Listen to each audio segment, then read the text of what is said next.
পর্যন্ত কোনো সংবিধান নেই সেখানে পুলিশ প্রশাসন তারা নির্বিচারে ছাত্রদেরকে ছাত্রীদেরকে মারবে। বাংলাদেশ এখন বাংলাদেশ নেই, এদেশটা এখন সন্ত্রাসীদের দেশ হয়ে গেছে। এখন আমরা দেশের ভিতরে বসবাস করার মতো উপযোগী কোনো রাষ্ট্র বলতেই এদেশে নেই। এখন আমরা কোথায় যাব?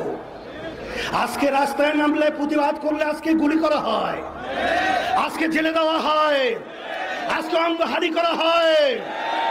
এখন আমাদের দেশ ছেড়ে আমরা ভারত যাব?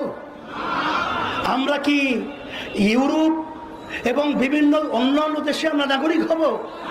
না, আমরা এই দেশের মাটি জন্মগ্রহণ করেছি, আমরা এই দেশের সন্তান, আমরা এই দেশেই থাকব। সন্ত্রাসীদেরকে বাংলার জমিন থেকে উৎখাত করে ছাড়বো ইনশাআল্লাহ। আমার প্রশাসন ভাইদেরকে বলবো, কোন হৃদয়বান মানুষ যার একটু বিবেক রয়েছে সে তার গুলি নিয়ে তার সন্তানের বুকে গুলি করতে পারবে? তাহলে এই নরপিশাচ, তুই আমার সন্তানদের বুকে কেন গুলি করলি? তাহলে বুঝা গেল তোরা প্রশাসনের নামে কলঙ্ক। আর তোমরা প্রশাসন কি আওয়ামী লীগের লালিত পালিত ক্যাডার গুন্ডা না বাংলাদেশের প্রজাতন্ত্রের কর্মচারী? কিন্তু তোমাদের কার্যক্রমের মাধ্যমে আজকে প্রজাতন্ত্রের কর্মচারী প্রমাণিত হয় নাই।